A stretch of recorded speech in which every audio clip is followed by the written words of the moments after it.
Hi friends, ಎಲ್ಲರಿಗೂ ಶುಭೋದಯ. Friend ನೀವು ನೋಡ್ತಾ ಇದ್ದೀರಾ Babu John MG channel. Friend, ಎಲ್ಲ ಟೀಮ್ಗಳು IPL ಇರುವಂಥ ಎಲ್ಲ ಟೀಮ್ಗಳು 5 ಅಥವಾ 4 ಪ್ಲೇಯರ್ ಇಟ್ಕೊಂಡು ಉಳುಕಿದ ಪ್ಲೇಯರನ್ನು ಮೆಗಾ ಆಪ್ಷನ್ಗೆ ಬಿಡಬೇಕು, ಅಂದರೆ ಹರಾಜಿಗೆ ಬಿಡಬೇಕು. ಫ್ರೆಂಡ್, ಒಂದೊಂದು ಟೀಮಿಗೆ 6 4 5 ಈ ರೀತಿ ಪ್ಲೇಯರ್ ಇಟ್ಕೊಂಡು ಉಳುಕಿದ ಪ್ಲೇಯರ್ನು ಎಲ್ಲ ಟೀಮ್ ಕೂಡ ಬಿಡಬೇಕು. ಆದರೆ RCB 2025 IPL ನಡೀತಲ್ಲ, ಆ ಒಂದು 25ಕ್ಕೆ ಯಾವೊಂದು ಪ್ಲೇಯರ್ ಇಟ್ಕೊಂತೆ ರಿಟರ್ನ್ ಮಾಡ್ಕೊಳುತ್ತೆ, ಇನ್ನು ಉಳುಕಿದ ಪ್ಲೇಯರ್ ಬಿಡುತ್ತೆ ಅನ್ನೋದು ಈ ಒಂದು ಕಂಪ್ಲೀಟಾಗಿ ಈ ಒಂದು ವಿಡಿಯೋದಲ್ಲಿ ತಿಳಿಸ್ಕೊಡ್ತೀನಿ. ಫ್ರೆಂಡ್, ಇದು ಖುದ್ದಾಮ್ ನನ್ನ ಅನಿಸಿಕೆ. ಇನ್ನೂ ಕೂಡ RCB ಟೀಮ್ ಈ ಪ್ಲೇಯರ್ ಇಟ್ಕೊತೀನಿ, ಈ ಪ್ಲೇಯರ್ ಬಿಡ್ತೀನಿ ಅಂತ ಯಾವುದು ಹೇಳಿಲ್ಲ. ನನಗೆ ಅನ್ಸೋ ಮಟ್ಟಿಗೆ ಯಾವೊಂದು ಪ್ಲೇಯರ್ ಇಟ್ಕೋಬೋದು ಅನ್ನೋದು ಕೂಡ ಎಕ್ಸ್ಪ್ಲೇನ್ಗೆ ತಿಳಿಸ್ಕೊಡ್ತೀನಿ. ಹಾಗೆ ನೀವೆಲ್ಲ ಫಸ್ಟ್ ಟೈಮ್ ನನ್ನ ಚಾನಲ್ ನೋಡ್ತಾ ಇದ್ದೀರಲ್ಲ, ನೋಡೋರೆಲ್ಲ ಒಂದು ಸಬ್ಸ್ಕ್ರೈಬ್ ಬಟನ್ ಪ್ರೆಸ್ ಮಾಡಿ, ಹಾಗೆ ಬೆಲ್ ಐಕನ್ ಕೂಡ ಪ್ರೆಸ್ ಮಾಡಿ. ನೀವು ಆಲ್ ಅಂತ ಸೆಲೆಕ್ಟ್ ಮಾಡಿಕೊಂಡ್ರೆ ನನ್ನೊಂದು ವಿಡಿಯೋ ಪ್ರತಿಯೊಂದು ನಿಮಗೆ ನೋಟಿಫಿಕೇಶನ್ ಮೂಲಕ ತಲುಪುತ್ತೆ. ಫ್ರೆಂಡ್, ಟೋಟಲ್ ಆಗಿ RCB ಒಂದು 5 ಪ್ಲೇಯರ್ನ ಇಟ್ಕೋಬೋದು. ಫ್ರೆಂಡ್, 5 ಪ್ಲೇಯರಲ್ಲಿ ಯಾರ್ಯಾರು ಇಟ್ಕೋಬೋದು ಅಂದರೆ, ಮೊದಲನೇದಾಗಿ ವಿರಾಟ್ ಕೊಹ್ಲಿ ಅವರು ಫಿಕ್ಸ್.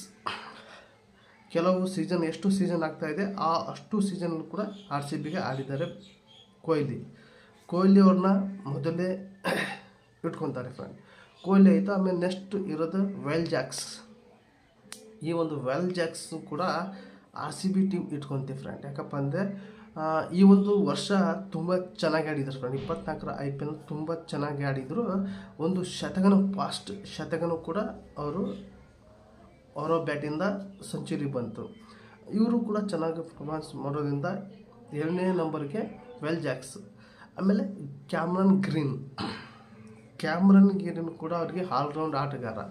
ಬ್ಯಾಟಿಂಗ್ ಆಡ್ತಾರೆ, ಬಾಲಿಂಗ್ ಆಡ್ತಾರೆ. ಇಂಪಾರ್ಟೆಂಟ್ ಟೈಮ್ನಲ್ಲಿ ವಿಕೆಟು ಕೂಡ, ಕ್ರೂಷಲ್ ಟೈಮ್ನಲ್ಲಿ ಕೂಡ ತೆಗೆದರು 24ರ IPLನಲ್ಲಿ. ಅದು ಕೂಡ ಅವ್ರಿಗೆ 3ನೇ ಸ್ಥಾನಕ್ಕೆ ರಿಟರ್ನ್ ಮಾಡ್ಕೊಳ್ಳುತ್ತೆ RCB. 4ನೇ ಸ್ಥಾನಕ್ಕೆ ಯಾರು ಅಂದರೆ ಮ್ಯಾಕ್ಸ್ವೆಲ್ನ ರಿಟರ್ನ್ ಮಾಡ್ಕೊಳ್ಳುತ್ತೆ. ಹೋದನೇ ಈ ಒಂದು 24ರ IPL ಈ ರೀತಿ ಯಾವತ್ತೂ ಕೂಡ ಯಾವೊಂದು IPLನಲ್ಲಿ ಕೂಡ ಆಡಿಲ್ಲ. ಇಂಟರ್ನ್ಯಾಷನಲ್ ಮ್ಯಾಚಲ್ಲೂ ಕೂಡ ಈ ರೀತಿ ಯಾವಾಗ ಆಡಿಲ್ಲ. ಫ್ರೆಂಡ್, ಆ ರೀತಿ ಪ್ರದರ್ಶನ ತೊಡೆದು ಕೂಡ ಅವ್ರನ್ನ ರಿಟರ್ನ್ ಮಾಡ್ಕೊಳ್ಳುತ್ತೆ ನನ್ನ ಪ್ರಕಾರ. ಯಾಕಪ್ಪ ಅಂದರೆ ಅವರು ಬಾಲಿಂಗ್ನಲ್ಲಿ ಸೈ, ಬ್ಯಾಟಿಂಗ್ನಲ್ಲಿ ಸೈ. ಈ ಒಂದು ವರ್ಷ ಸ್ವಲ್ಪ ಕಮ್ಮಿ ಪರ್ಫಾರ್ಮೆನ್ಸ್ ಮಾಡಿರೋ ಒಂದು ಉದ್ದೇಶಕ್ಕೆ ಕೈ ಬಿಡಲ್ಲ, ರಿಟರ್ನ್ ಮಾಡ್ಕೊಳ್ಳುತ್ತೆ. 4ನೇ ಪ್ಲೇಸಿಗೆ ರಿಟರ್ನ್ ಮಾಡ್ಕೊಳ್ಳುತ್ತೆ. ಫ್ರೆಂಡ್, ಮ್ಯಾಕ್ಸ್ವೆಲ್ 5ನೇ ಸ್ಥಾನಕ್ಕೆ ಬಂದುಬಿಟ್ಟು ಮೊಹಮ್ಮದ್ ಸಿರಾಜು ಕೂಡ ಚೆನ್ನಾಗಿ ಬಾಲಿಂಗ್ ಪರ್ಫಾರ್ಮೆನ್ಸ್ ಮಾಡ್ತಾರೆ. ಹಾಗೆ ಇಂಡಿಯಾ ಟೀಮ್ನಲ್ಲಿ ಕೂಡ ಅವರು ಇದ್ದಾರೆ. ಏನಪ್ಪ ಅಂದರೆ ಅವರು ಸ್ವಲ್ಪ ಡೆತ್ ಓವರಲ್ಲಿ ಸ್ವಲ್ಪ ಜಾಸ್ತಿ ರನ್ ಕೊಟ್ಟರೂ ಪರವಾಗಿಲ್ಲ. ಪವರ್ ಪ್ಲೇಯಲ್ಲಿ ಕೂಡ ವಿಕೆಟ್ 1 2 ವಿಕೆಟ್ ತೆಗಿತಾರೆ. ಹಾಗಾಗಿ ಅವ್ರನ್ನೂ ಕೂಡ 5ನೇ ಸ್ಥಾನಕ್ಕೆ ರಿಟರ್ನ್ ಮಾಡ್ಕೊಳ್ಳುತ್ತೆ ಅನ್ನಿಸುತ್ತೆ. ಫ್ರೆಂಡ್, ಇಷ್ಟು ಜನ ಟೋಟಲಾಗಿ Kohli, Will Jacks, Cameron Green, Maxwell, Siraj, ನನ್ನ ಒಂದು ಅನಿಸಿಕೆ ಪ್ರಕಾರ ಇಷ್ಟು ಜನನ ರಿಟರ್ನ್ ಮಾಡ್ಕೊಳ್ಳುತ್ತೆ ಅನಿಸುತ್ತೆ RCB ಟೀಮ್. ನೋಡೋಣ ಫ್ರೆಂಡ್, ಈ ಒಂದು ಮೆಗಾ ಆಪ್ಷನ್ ನಡೆಯುತ್ತೆ ನವಂಬರ್ ಡಿಸೆಂಬರ್ ತಿಂಗಳಲ್ಲಿ. ಆವಾಗ ಇದಕ್ಕಿಂತ ಒಂದು ತಿಂಗಳು ಮುಂಚೆಗೆ ರಿಟರ್ನ್